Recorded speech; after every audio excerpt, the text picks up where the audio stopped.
Que el Señor les bendiga a todos. En esta mañana vamos a compartir una porción de la Escritura. Gracias al Señor, un nuevo comienzo de semana. Y hasta aquí nos ayudó el Señor. Y así va a seguir.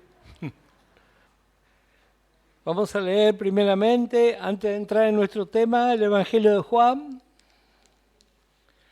Juan capítulo 15 y el verso 8.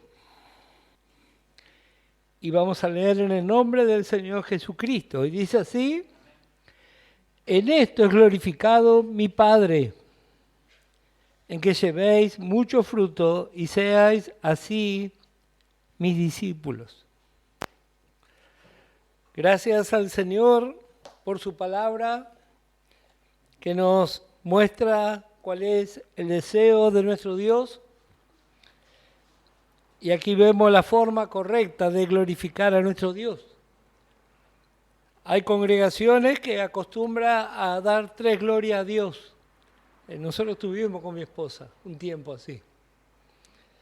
Y bueno, está muy bien. En su luz está muy bien. Pero ¿cuál es la forma correcta? A veces pensamos que es pasar y dar gracia. El testimonio tiene su lugar y está muy bien. Pero la forma correcta de exaltar a nuestro Dios es por medio de ¿qué cosa? De llevar mucho fruto. Y este es un tiempo de frialdad, es un tiempo de apostasía, como venimos viendo en el libro de Ezequiel. Es un tiempo final que comenzó con lo que han estado los días miércoles. Ya a partir de 1917 comenzó lo que la Biblia le llaman el fin del Día del Hombre. Y estos acontecimientos actuales confirman que un ciclo está llegando a su fin. La humanidad no le encuentra la solución. Y muchos creyentes tampoco le encuentran la solución porque no leen la Biblia. Dios tiene un plan. El gran problema de la humanidad es el pecado. No son los políticos, no son las formas, los programas económicos, no, el pecado. El ser humano no tiene en cuenta a Dios, igual que algunos creyentes, ¿no? No tienen en cuenta a Dios.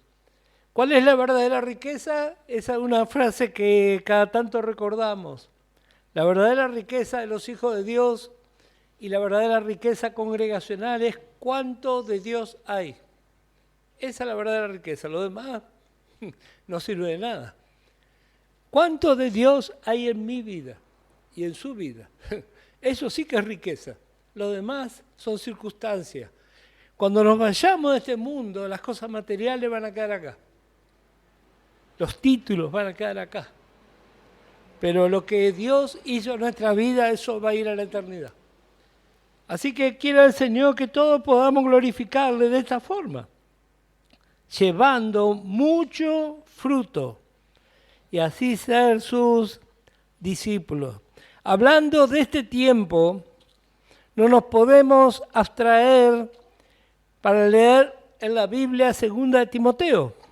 Habla precisamente del tiempo en que Pablo estuvo en este mundo y llegó al final de su carrera en medio de ¿qué? En medio de una gran apostasía. Si usted lee atentamente 2 Timoteo, ahí va a encontrar que muchos, por ejemplo, capítulo 1, verso 15, dice: ya sabes esto, que me abandonaron todos los que están en Asia. Era un tiempo de muchas deserciones. No solamente que las iglesias de Asia, que después las vemos en Apocalipsis, abandonaron el mensaje de gracia. A eso se refiere. También muchos creyentes se fueron. Si usted lee, va a encontrar que Pablo menciona muchos de sus colaboradores ya no están.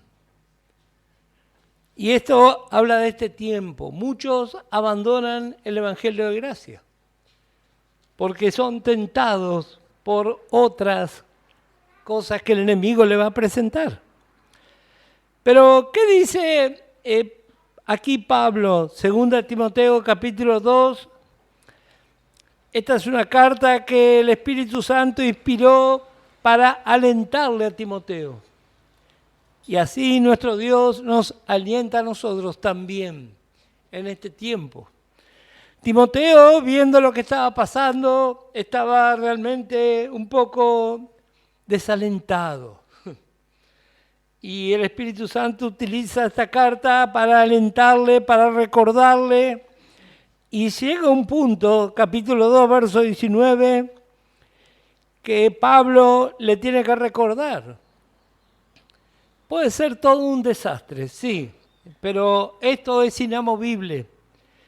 Segunda de Timoteo 2:19, pero el fundamento de Dios está firme. ¿Quién es el fundamento de Dios? Cristo. Así que pueden faltar los creyentes, pueden faltar un montón de cosas materiales, pero el fundamento de Dios, ese no se mueve.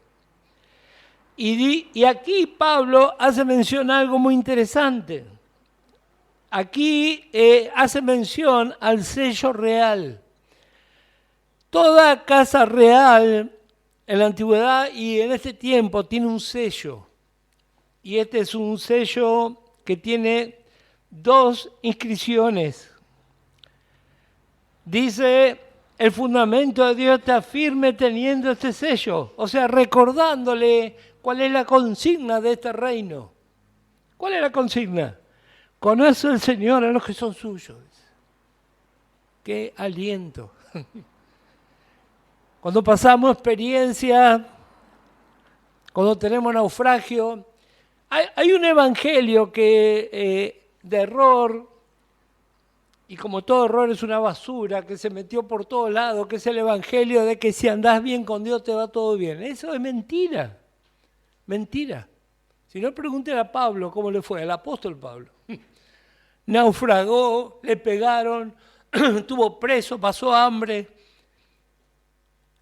Dios tiene que probar lo que está haciendo en nuestra vida.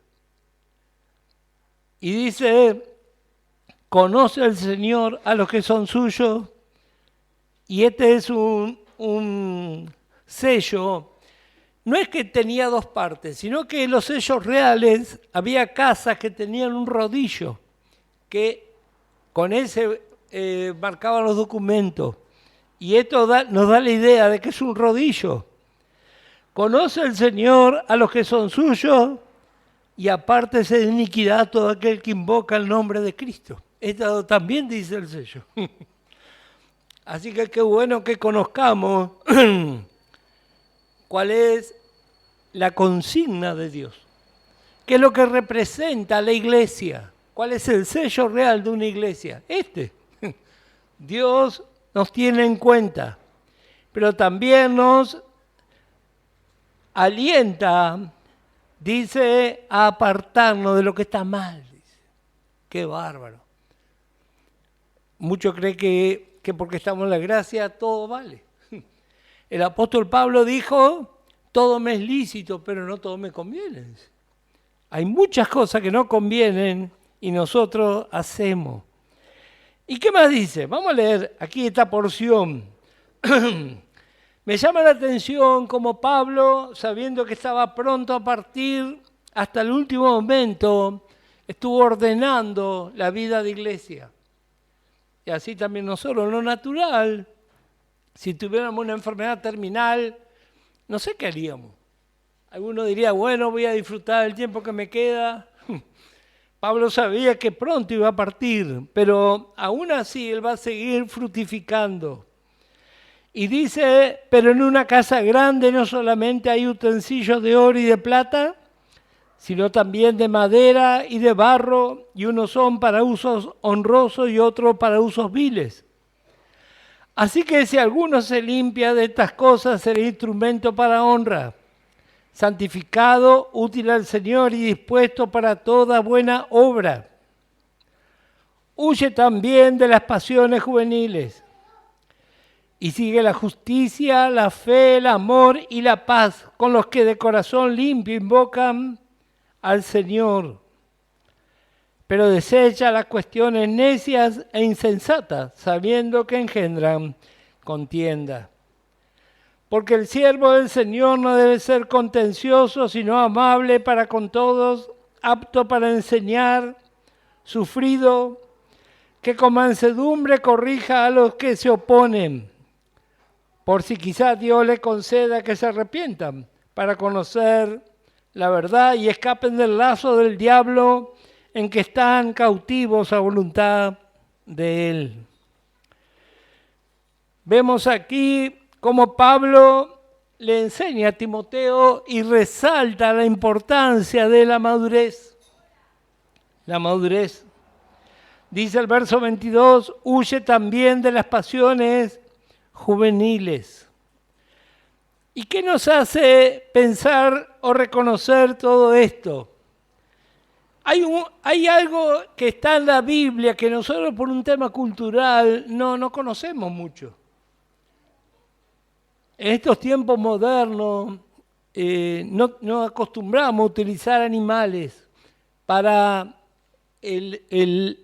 la parte rural, la parte agropecuaria. Se usan tractores, se usan camiones, se usan un montón de maquinarias a explosión. Pero en la antigüedad la riqueza estaba determinada por los animales de trabajo. Y uno de los animales, el más importante que tenemos en la Biblia, es el buey. El buey. Hay varias porciones que hablan acerca de los bueyes. Y los bueyes que encontramos en el Antiguo Testamento están representando obreros del Evangelio hoy. ¿Cómo se preparaba un buey? Vamos a leer en el libro de Proverbios, capítulo 14 y el versículo 4. Sin bueyes el granero está vacío, mas por la fuerza del buey hay abundancia de pan. Como dije, en la antigüedad no conocían tractores, no conocían camiones, nada de lo que vemos en este tiempo. Pero vemos aquí cómo la palabra de Dios en muchos lugares habla acerca de los bueyes. Inclusive, alguno dirá, bueno, pero eso en el Antiguo Testamento no. En el Nuevo Testamento Pablo también hace referencia a los bueyes, pero ya vamos a llegar ahí también. ¿Cómo se preparaba un buey?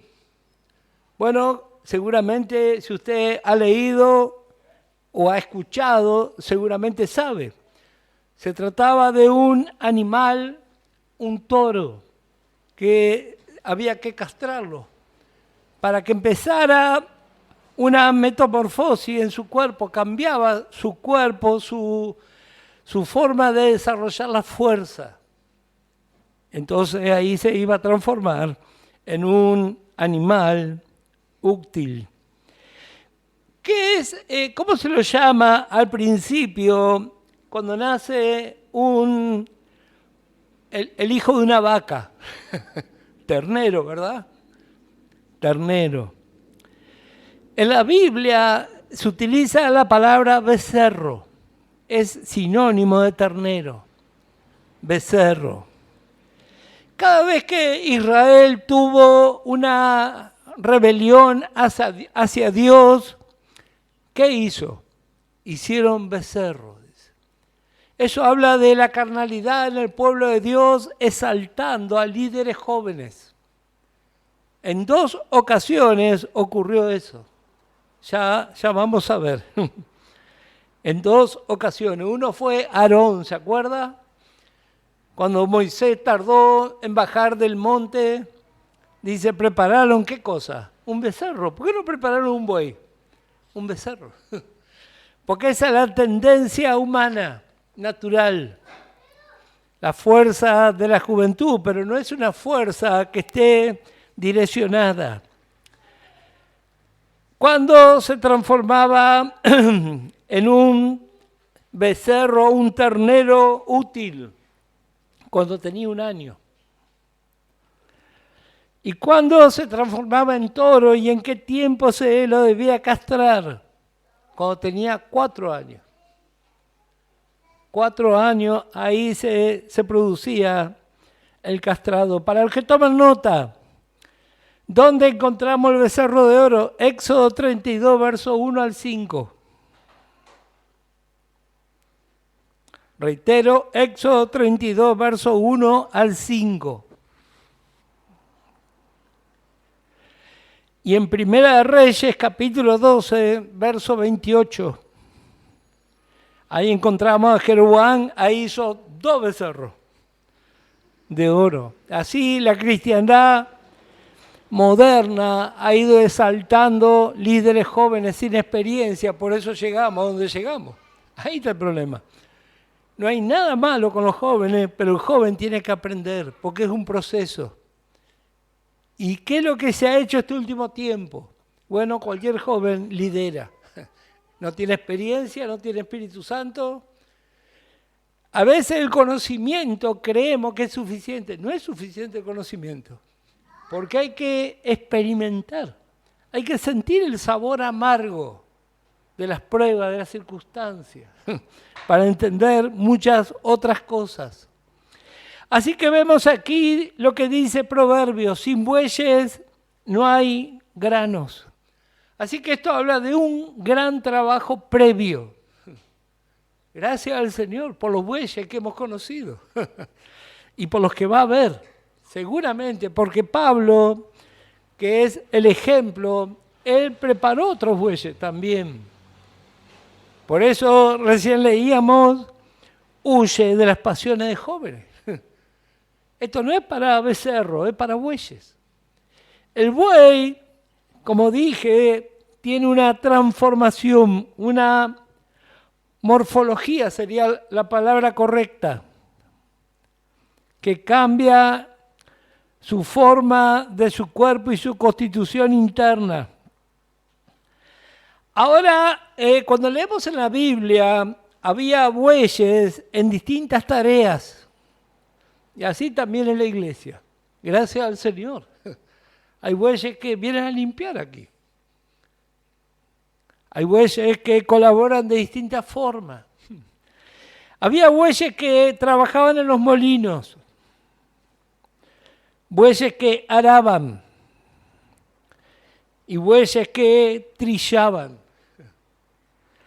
Y había bueyes que se ataban a los carros.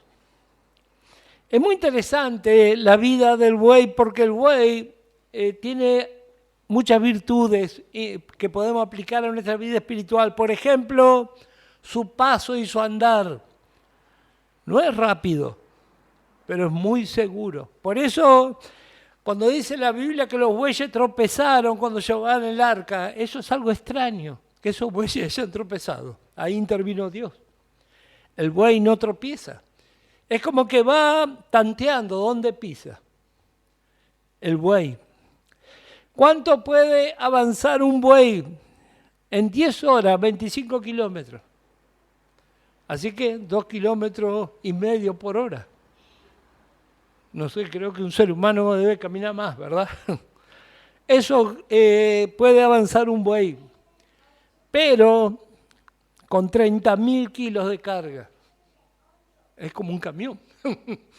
Es tremenda la fuerza. Hablamos de tirar carros, no de cargar sobre él, tirar. Eso es el cálculo que hay. Eso es lo que puede caminar un buey. Ahora, ¿qué ocurre cuando este animal, este toro, es castrado? Bueno, comienza un proceso de enseñanza, de preparación, y comienza una transformación. Mientras es becerro y mientras es toro, es agresivo. Pero un buey comienza a ser transformado su carácter. Y lo único que necesita es agua y alimento. ¿Cuánta agua consume un buey? Hasta eso se sabe. Bueno, si está en invierno, con 15 litros por día le alcanza. Pero si hace calor, toma más de 50 litros por día. Y la comida de un adulto, el promedio es 30 kilos por día. Eso come un buey. Pero dependía el desarrollo de la familia, de la sociedad, de los bueyes. Y así la iglesia hoy. Gracias al Señor por las hermanas y hermanos que han dejado que Dios obre en su vida. A disposición, así como estuvo Pablo. Hay varios ejemplos en la Escritura muy interesantes.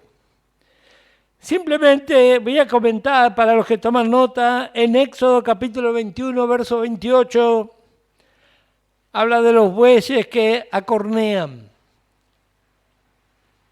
¿Por qué ocurrió eso? Bueno, hoy la ciencia ha descubierto el motivo, porque fueron castrados muy grandes. A eso habla de cuando queremos retrasar el trato de Dios. No, más adelante, dice, más adelante. Y bueno, son bueyes agresivos. Hay algunos obreros así. Bueno, pero no creo que sea el caso aquí, pero hay así. Éxodo 21, versos 28 y 29. El buey que acornea. En 1 Corintios capítulo 9, Pablo toma este ejemplo. 1 Corintios capítulo 9 y el verso 9. Porque en la ley de Moisés está escrito: no podrá bozar al buey que trilla. ¿Tiene Dios cuidado de los bueyes? ¿O lo dice enteramente por nosotros? Pues por nosotros se escribió, porque con esperanza debe arar el que ara, y el que trilla con esperanza de recibir del fruto. Si nosotros sembramos entre vosotros lo espiritual, ¿es gran cosa si segáremos de vosotros lo material? Bueno, ya estudiamos en una ocasión qué pasaba con los corintios, ¿verdad? Creo que acá no hay ningún corintio, porque los corintios son bien mezquinos. Pero gracias al Señor que los filipenses eran generosos. Y el buey es un animal generoso, porque toda su vida la dispone al servicio. De lunes a lunes él trabaja. Aproximadamente viven 20 años. ¿Y cómo terminan los bueyes? Sacrificados. Porque termina dando su carne para la familia. ¡Qué hermoso ejemplo! Vemos en este cuadro al mismo Señor Jesús. Él es nuestro ejemplo mayor. Y aquí Pablo hace mención a los bueyes que aran. Arar es un trabajo muy pesado. Ahí en la Biblia habla del profeta que caminaba con 12 yuntas de bueyes. La fuerza que habría ahí. Y dicen que el buey utiliza la misma técnica del búfalo. ¿Se acuerda cuando vimos del búfalo que cuando empieza a caminar por un lugar que resbala, ¿qué hace? Se arrodilla. Ahí hay enseñanza, ¿verdad? Bueno, el buey hace lo mismo. Cuando el arado se traba por algún motivo, el buey sí, se arrodilla, pero con las patas de adelante. Y es capaz de arrancar raíces, cualquier cosa que esté ahí la va a destruir. Así también nosotros aprendemos a humillarnos delante de Dios cuando hay cosas que son difíciles. Así que vemos aquí este buey, dice Pablo, que ara y que trilla para preparar la cosecha. Estuve viendo, después si a alguno le interesa, después de la reunión me pregunta, hay un video muy interesante sobre la forma en que hacían en la antigüedad este trabajo. Está todo mostrado así, hicieron un evento en España, muy interesante la verdad. Y ahí uno aprecia lo que es el trabajo de estos animales. Qué gran tarea levantar una cosecha. Y qué gran tarea es trillar. ¿Qué es trillar? Trillar es romper lo que se cosechó para poder rescatar el grano. ¿Cómo lo hacía el buey? Pisando. Todo el día pisando para poder sacar grano. Eso habla de los predicadores. ¿Cuánto tiempo lleva preparar una predicación? Bueno, a veces 2 o 3 días, buscando, orando, preparando. Y luego del trillado viene, y ahí justamente en ese video lo hacen, el venteo. El venteo, que es tirar el producto hacia arriba y el viento saca las chalas y cae el grano. Bueno, ese es un proceso que usted y yo no conocemos. Vamos al supermercado, agarramos un paquete de harina y ya está. Pero en la antigüedad no era así. Aun cuando Pablo estuvo hace 2000 años, este proceso era el habitual. Y ojalá que todos sepamos apreciar lo que la palabra de Dios nos enseña. Así que vemos estos animales. En el libro de Deuteronomio capítulo 22, Deuteronomio capítulo 22 y el versículo 10, hay varias indicaciones acerca de los bueyes, porque era muy común antes. Muy común, inclusive los sacerdotes lo usaban para los sacrificios, porque tenía mucha sangre. Mucha sangre. La sangre habla de vida.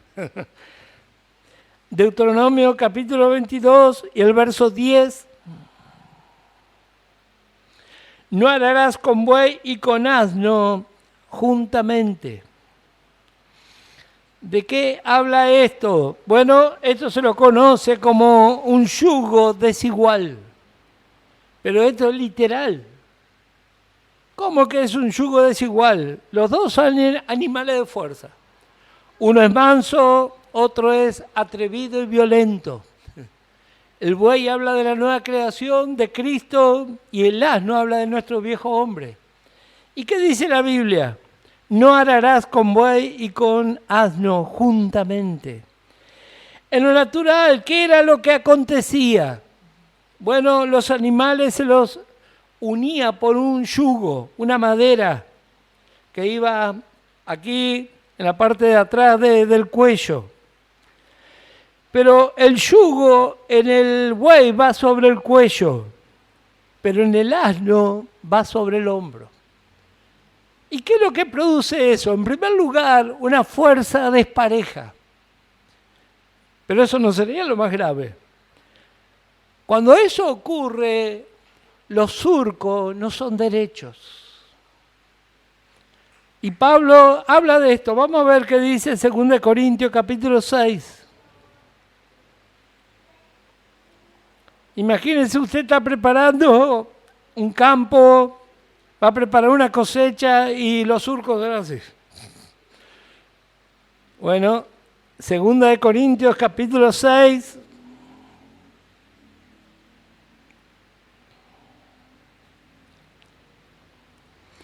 Verso 14. No os unáis en yugo desigual con los incrédulos. Esto se aplica a los matrimonios, se aplica a las sociedades, a las amistades. A veces hemos escuchado tantas cosas, es tan bueno, es tan linda. Yugo desigual, dice. ¿Cómo va a ser su caminar? Así, un desastre. Sobre todo, digo, a las hermanas, tenga cuidado con el yugo desigual. Porque el hombre de última puede tomar una decisión y está avalado por la palabra. Pero si usted es mujer y se casa o hace algo indebido con un impío, con un creyente carnal, eso también es yugo desigual. No solamente que tiene que ser creyente. Estaba la casa de David y la casa de Saúl. Y hay muchos creyentes que se casan y dicen, no, somos cristianos. ¿Sí? Después su vida es un caos para cualquier lado. No os unáis en yugo desigual con los incrédulos. Porque ¿qué compañerismo tiene la justicia con la injusticia? ¿Y qué comunión la luz con las tinieblas? ¿Y qué concordia Cristo con Belial? ¿O qué parte el creyente con el incrédulo? ¿Y qué acuerdo hay entre el templo de Dios y los ídolos? Porque vosotros sois el templo del Dios viviente, como Dios dijo, habitaré y andaré entre ellos. O sea, el Señor anda mirando ¿Cómo está nuestro trabajo? Torcido. Seré su Dios, dice, y ellos serán mi pueblo, por lo cual salí del medio de ellos y apartaos, dice el Señor, y no toqué lo inmundo, y yo os recibiré y seré para vosotros por Padre, y vosotros me seréis hijos e hijas, dice el Señor Todopoderoso. Así que, amado, puesto que tenemos tales promesas, limpiémonos de toda contaminación de carne y de espíritu, perfeccionando la santidad en el temor de Dios. Usted sabe que yo no escribí la Biblia. La Biblia vino así. Así Dios utilizó en la antigüedad y utiliza hoy estos ejemplos. ¿Cuántas parejas nosotros conocemos? Yugos desiguales. Yugos desiguales. Va a tener grandes problemas, grandes atrasos y grandes fracasos. A veces el yugo es una sociedad económica. ¿Para qué? El que ama al Señor va a tener problemas. Porque hay creyentes que no aman al Señor, le dan lo mismo estafar cualquier cosa. Es hijo de Dios, sí, pero un sinvergüenza.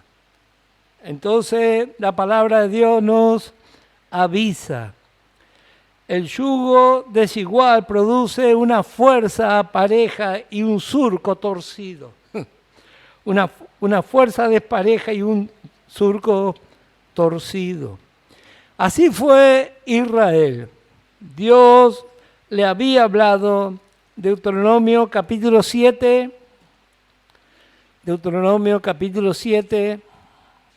dice el verso 2, Deuteronomio 7, y Jehová tu Dios las haya entregado delante de ti y las haya derrotado, está hablando de las naciones de Canaán, la destruirás del todo, no harás con ellas alianza, ni tendrás con ellas misericordia, y note cómo sigue, y no emparentarás con ellas, no darás tu hija a su hijo, ni tomarás a su hija para tu hijo, porque desviarás a tu hijo de en pos de mí, y servirán a dioses ajenos, y el furor de Jehová se encenderá sobre vosotros, y te destruirá pronto.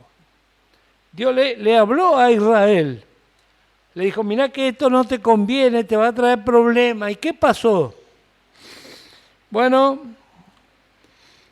tenemos en el libro de Esdras, hay varias porciones, vamos a ver solamente un par. Libro de Esdras, capítulo 9, verso 1. Acabadas estas cosas, los príncipes vinieron a mí diciendo, el pueblo de Israel y los sacerdotes y levitas no se han separado de los pueblos de la tierra, de los cananeos, heteos, fereceos, jebuseos, amonitas, moabitas, egipcios y amorreos, y hace conforme a sus abominaciones. ¿Por qué han tomado de las hijas de ellos? Para sí y para sus hijos, y el linaje santo ha sido mezclado con los pueblos de la tierra. Y la mano de los príncipes y de los gobernadores ha sido la primera en cometer este pecado. Israel tuvo enseñanza igual que usted y yo. Nehemías capítulo 13, verso 23. Vi asimismo en aquellos días a judíos que habían tomado mujeres de Asdod, amonitas y moabitas. Y la mitad de sus hijos hablaban la lengua de Asdod, porque no sabían hablar judaico, sino que hablaban conforme a la lengua de cada pueblo. ¿Y qué hizo Nehemías? Dijo, bueno, ahora somos todos ecuménicos, es el mismo Dios. Dice el verso 25, y reñí con ellos y los maldije y herí a algunos de ellos y les arranqué los cabellos. Y le hice jurar diciendo, no daréis vuestras hijas a sus hijos, y no tomaréis de sus hijas para vuestros hijos, ni para vosotros mismos. A veces los padres somos demasiado contemplativos. Bueno, dice, yo ya le dije. No. Es cierto que le tenemos que decir, Y es cierto también que no le vamos a arrancar los pelos, porque ya es grande. Pero no tenemos por qué avalar con nuestra presencia su porquería. Si nuestros hijos deciden una vida de impiedad, nosotros no tenemos que ir ni siquiera al registro civil. A eso se refiere. Tener una actitud firme. Cuando Pablo se congregaba en un lugar llamado Antioquía, eso habla del que está contra todo. Y usted y yo estamos contra todo lo que este mundo ofrece, su basura, su idea. Pero eso lo tenemos que sostener con nuestro testimonio. ¿De qué sirve que yo le diga yo estoy en contra de esto y después ando abrazado ahí festejando todas esas cosas? Bueno, este fue el gran fracaso de Israel. Hasta el libro de Malaquías. Vamos a leer Malaquías por último acerca de este tema. Malaquías capítulo 2. Este libro, como dijo un hermano, se le podría llamar Hecho de los Apóstatas. Malaquías capítulo 2, verso 11. Prevaricó Judá. ¿Qué es prevaricar? Es no hacer lo que sabe que tiene que hacer. Eso se utiliza mucho contra un funcionario, por ejemplo, un policía, un juez, un fiscal. Existe este delito, prevaricato. Prevaricó Judá. ¿Y cuánto va a los creyentes el mensaje de gracia? Usted y yo no podemos decir que no sabemos lo que dice la Biblia. Y en Israel y en Jerusalén se ha cometido abominación, porque Judá ha profanado el santuario de Jehová que él amó y se casó con hija de Dios extraño. Jehová cortará de las tiendas de Jacob al hombre que hiciere esto, al que vela y al que responde y al que ofrece ofrenda a Jehová de los ejércitos. ¿En qué terminó esto? 400 años Dios se desentendió de su pueblo. Es el gran silencio que hay entre los dos testamentos. 400 años el dolor y la indignación de nuestro Dios. Y a veces nosotros pensamos que porque estamos en la gracia, cualquier cosa. Qué lindo si al llegar al final, y yo le puedo decir que pasa rápido la vida. Ya los que tenemos cierta edad ya sabemos que se va rápida. Haber hecho una obra conforme a la Escritura. Criado una familia conforme a la Escritura. Que nuestra vida sea un testimonio de lo que dice la palabra de Dios. Bueno, tenemos aquí por la palabra la enseñanza. En el libro de Isaías vemos una comparación, capítulo 1, Isaías capítulo 1,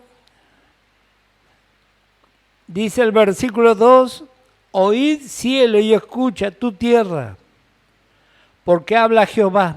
Este versículo siempre me impactó y fue de aliento para mí en lo natural, en lo espiritual, y creo que ha sido de aliento para miles y millones de creyentes. Dios dice esto: crié hijos y los engrandecí, y ellos se rebelaron contra mí. ¿Qué padre, qué madre no pasó esta experiencia? Todos hemos pasado. Cuando los chicos llegan a la adolescencia, nosotros no sabemos nada.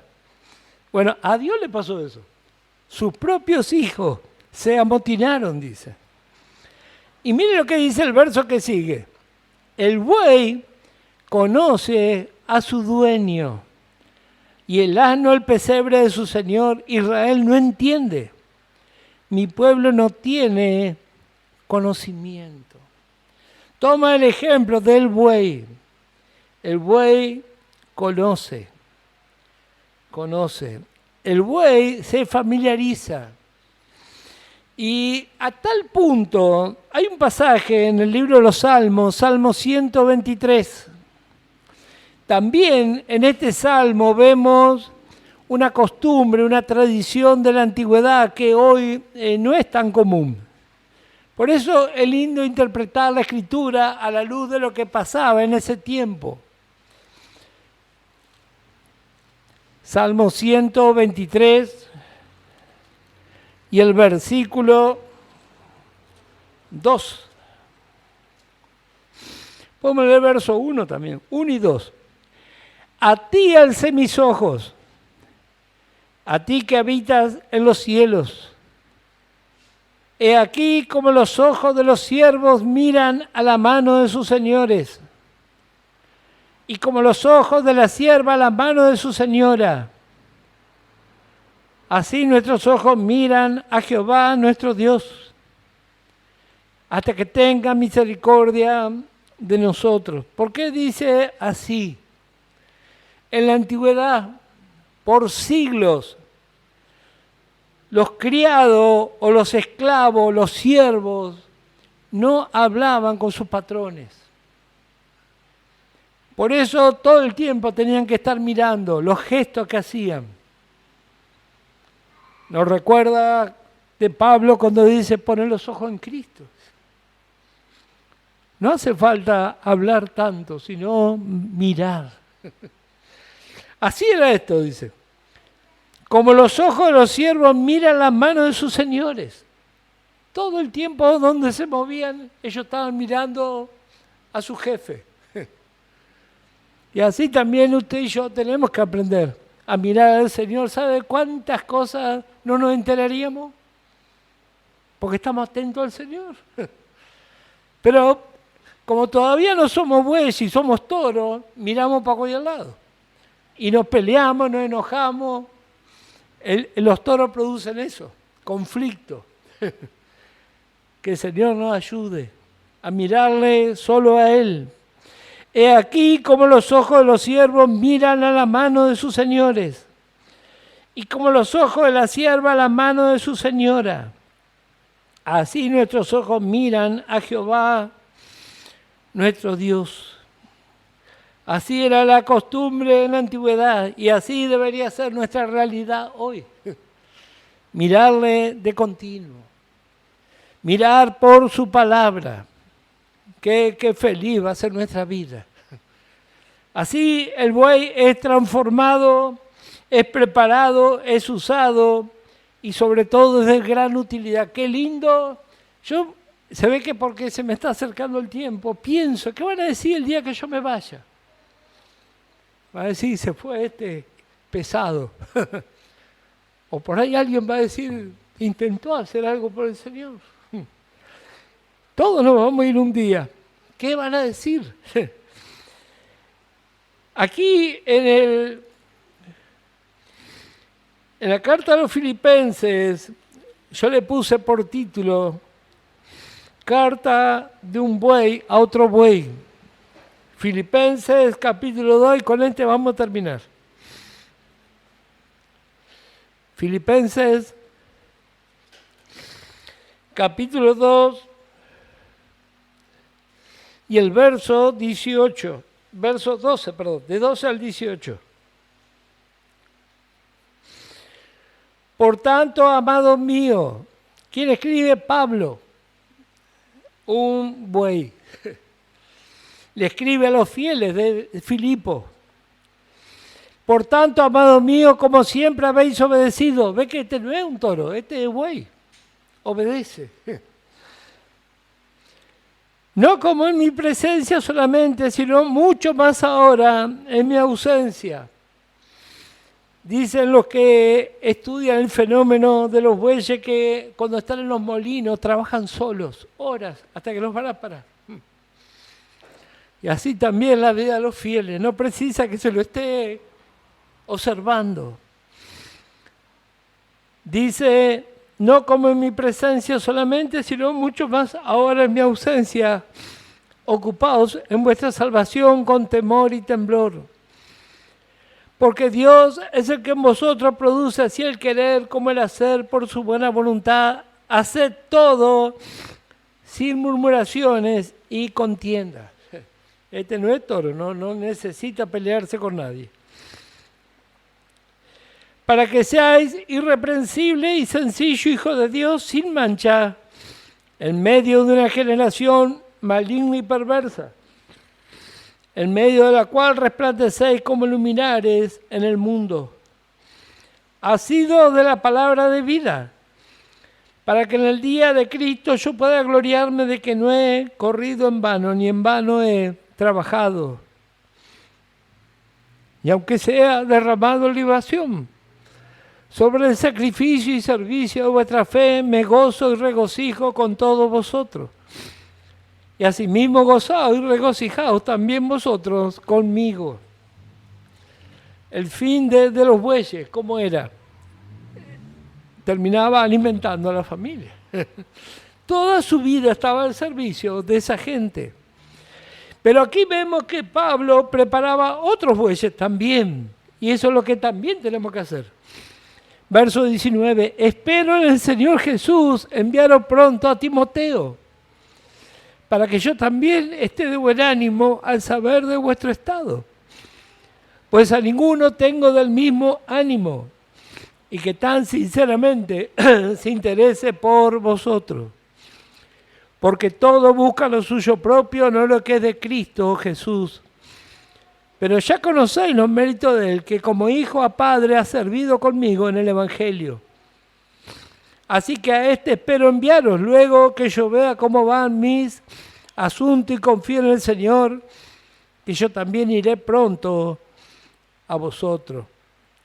Mas tuve por necesario enviaros a Epafrodito. Aquí Pablo varias veces utiliza la palabra enviarles. Enviarles.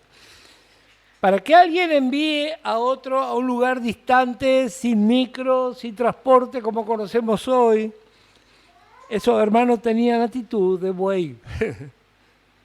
El buey está dispuesto a obedecer, a servir en lo que haga falta. El toro no, y el becerro menos. El becerro juega, salta, patea, y el toro embiste. El buey no. Así que vemos que Pablo tenía compañeros bueyes también y a la vez estaba formando nuevos bueyes. Eso también es trabajo nuestro. ¿Cómo se preparaba un buey en la antigüedad? Bueno, primero se lo castraba y después se lo enyuntaba con un buey viejo. Por eso tenemos en la Biblia a Josué y Moisés. Tenemos a Pablo y Timoteo.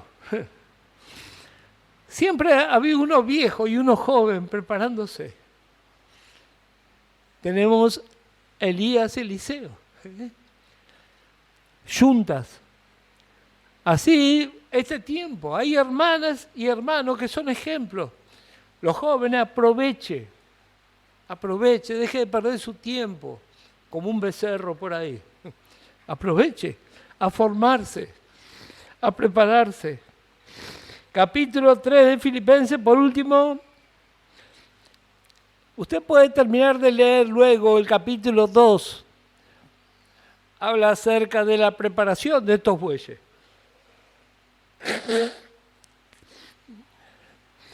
Pero en el capítulo 3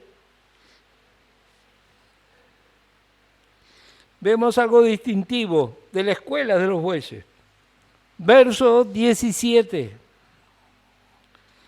Y ojalá que usted y yo también podamos un día decir así. Hermanos, sed imitadores de mí. Y mirad a los que así se conducen según el ejemplo que tenéis en nosotros. Nosotros siempre miramos a los que hacen lío. No sé usted, pero a mí me llama la atención. No, dice, no sabe lo que hizo fulano, fulana. Pero la Biblia no dice eso. Mirá a los fieles, dice. Mirá a los bueyes, dice. Cómo se mueven, cómo trabajan. Ojalá aprendamos a mirar. ¿Cuántas veces hemos fracasado mirando lo que no teníamos que mirar? ¿Qué es lo que tenemos que hacer con los fracasados, con los becerros, con los toros? Orar. Orar al Señor. ¿Qué otra cosa podemos hacer? Pero si queremos aprender, dice, hermanos, sed imitadores de mí y mirad a los que así se conducen, según el ejemplo que tenéis en nosotros. Había varios fieles en aquel tiempo, y en este tiempo también hay fieles, gracias al Señor. Los corintios miraban cualquier cosa y después se escandalizaban, se ofendían, se peleaban entre ellos. Pero gracias al Señor, ojalá que el Espíritu Santo nos dé entendimiento. En lo natural, cada propiedad donde había bueyes había riqueza. Y también cada congregación. Hay distintas tareas para hacer, pero precisamos bueyes. Porque si son vacas o son toros, se van a terminar peleando, va a terminar corneándose uno al otro, lastimándose.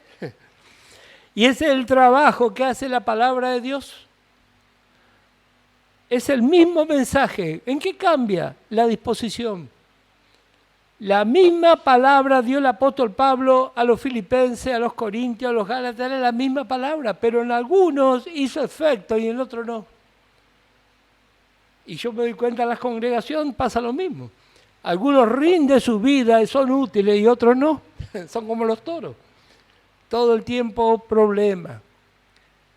Pero ojalá todos tengamos una disposición, así como hizo Timoteo. Volvemos a leer Filipenses. Dice el verso 20, capítulo 2, verso 20, pues a ninguno tengo del mismo ánimo y que tan sinceramente se interese por vosotros. Y aquí nos da a entender que era un tiempo de apostasía. ¿Por qué? Verso 21, porque todos buscan lo suyo propio. Ya había un desinterés por las cosas de Dios. Pero había un Pablo y un Timoteo. Le voy a invitar a que se ponga de pie, vamos a orar al Señor. Que Él nos dé revelación de este privilegio. Útiles. No son muy rápidos, ¿no? Pero son útiles. Había cosas que era imposible hacer sin un buey. Y así la obra de Dios necesita de bueyes. Así que vamos a orar al Señor. Si hemos estado mirando lo que no nos correspondía, lo que no nos servía, vamos a pedirle al Señor que podamos mirar realmente lo que nos va a edificar. Vamos a orar. Padre amado,